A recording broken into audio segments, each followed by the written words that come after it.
What it do? We back again with a unique look into the fourth house. I want to start off by looking into the concept of self-reflection. I think this is interesting because you've already went through the first, second, and third, and that's kind of your upbringing. Your fourth house is still your upbringing, but it's kind of like the emotional analysis.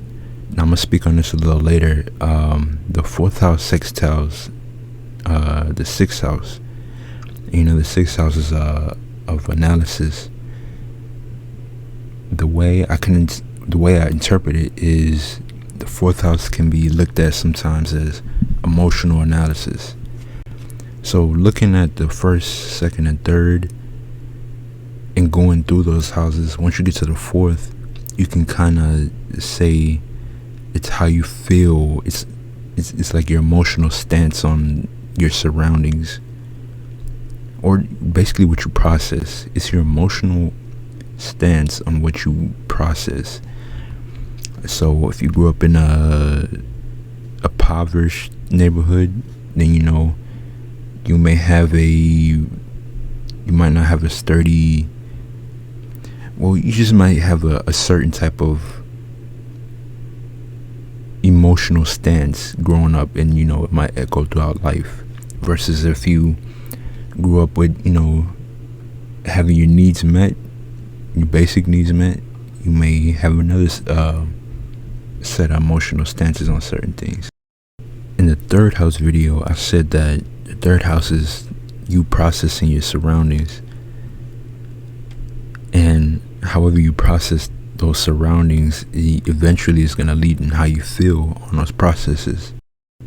The fourth house can represent your living space. Now, of course, the home environment is heavily associated with the fourth house, but when I say living space, it really just means how well, or basically what the state is of your emotional or your emotions based on where you at, or where you're at in your environment. So give an example. Let's say if you grew up in a impoverished neighborhood, your emotional stance on certain needs, necessities, and your basic needs of life, or how you interact socially, and I'm gonna get to this next, your emotional reactions to things may be different from those who grew up with certain needs met. Now, I want to say this. In astrology, there's a lot of energies and energy signatures that seem odd. Now I'm going to tie this in with the fourth house, because the fourth house is a cardinal energy. But when I say some things are odd or may seem odd, this is one of them, because the fourth house isn't really necessarily pushing out and very assertive as like Aries, Cap, and Libra. Libra is one of them too, where it's not really like that. But focusing on the fourth house, Mars is debilitated here. This is why I say this is like the odd, because the fourth house's cardinality doesn't come from the external. That's why Mars is debilitated here. The power of the fourth house is in reactions. Think about that. Mars represents actions.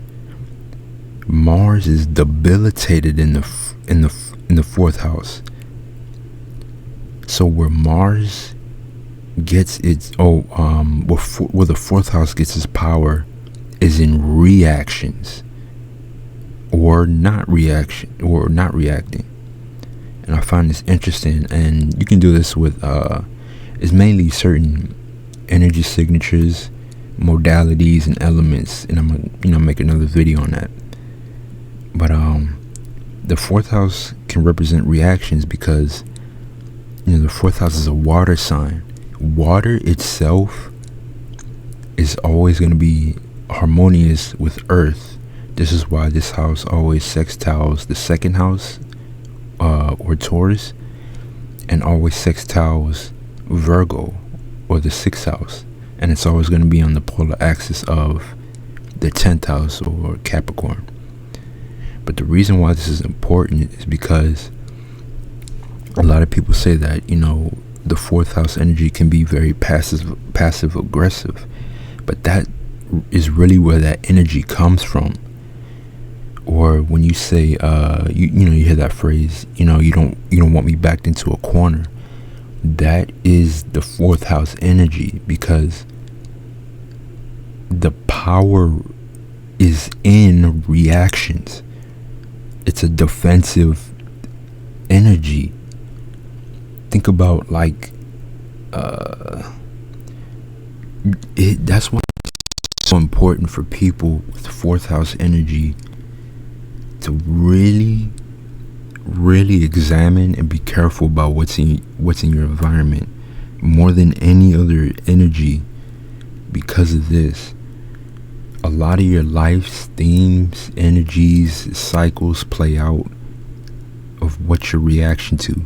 Because certain structures of this society is built to where that is looked down upon, because capitalism and stuff like that. And that's interesting because it's on the axis of Capricorn. A lot of the people, you can see how stuff like that plays out in society, where fourth house energies are looked down upon and discarded. A lot of people say, don't be led by your emotions. Don't, some people would try to say feelings within themselves are minuscule and stuff, but that's only because you live in a capitalistic society that's based off of 10th house energies. The fourth house is important because it's the internal. It's okay, you're in a world, you've seen things, you've seen people, you've seen certain energies. How do you feel about it? And however you feel about it is going to create your reality. 10th house. The 4th and 10th house axis is very important. The 4th house is like the foundation of emotions, or it could be looked at as how your emotions are shaped through your foundation. So if you grew up in a house where emotions were pushed to the side, and you yourself have 4th house energy, that may be very unaligned to you. You may, emotions and emotional exchange, or the reflection on emotions, may be very helpful for you. That may be your medicine. And one of the big things that I'm going to talk about in the 4th house is nourishment. I believe that 4th house is growth and nourishment. I think that's the axis of the 4th and 10th house energy. Growth and nourishment.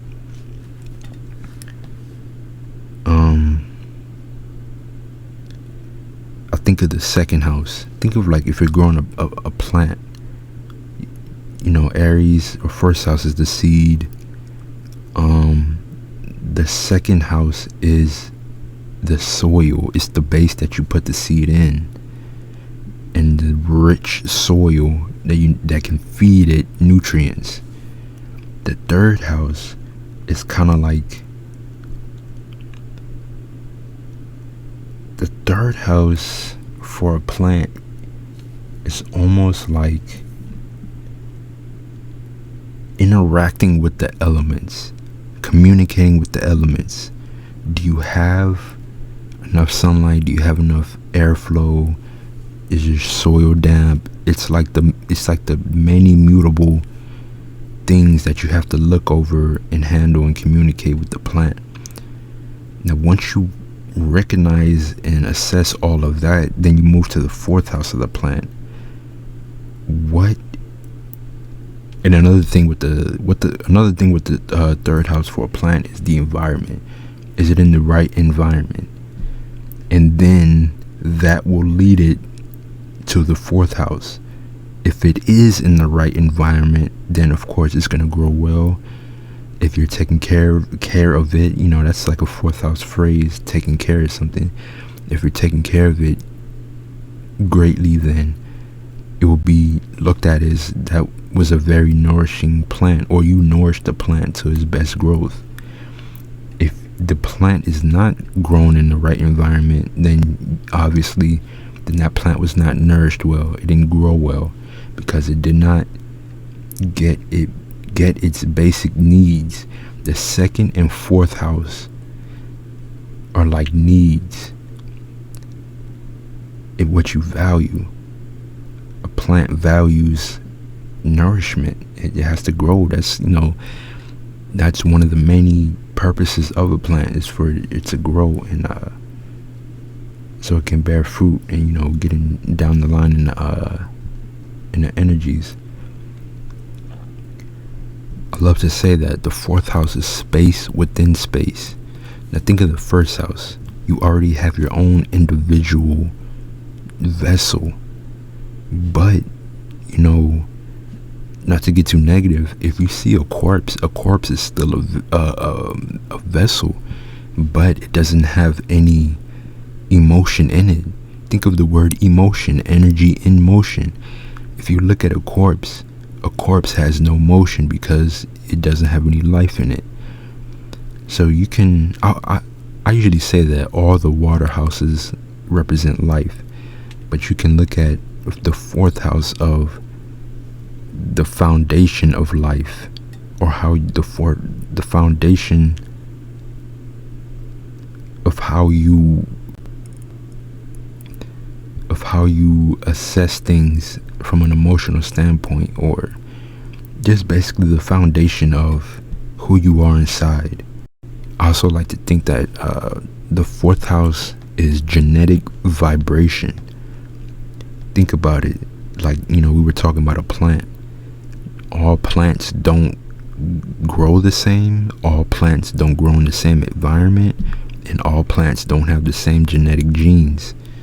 So this is why I say the fourth house is like genetics, but genetic vibration. Like, it's basically, the vibration of a tiger is not the same vibration as like plant algae or mushrooms, or even particles in the air.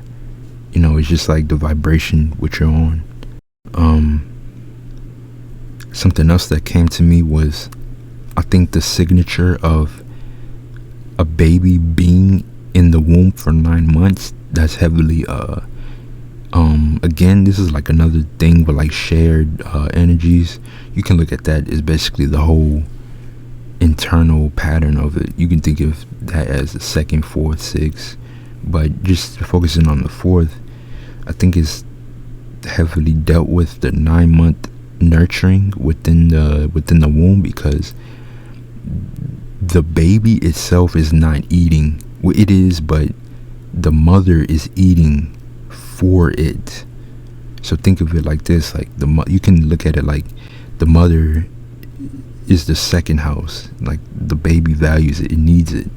The mother is also eating food so it can transfer, and that's the third house energy too. Like, think of it like this: the mother's eating food, and when you break down food, you can look at that as that third and sixth house energy. But the nourishment to the baby, you can you see that as fourth house energy. The fourth house can also represent cohesion.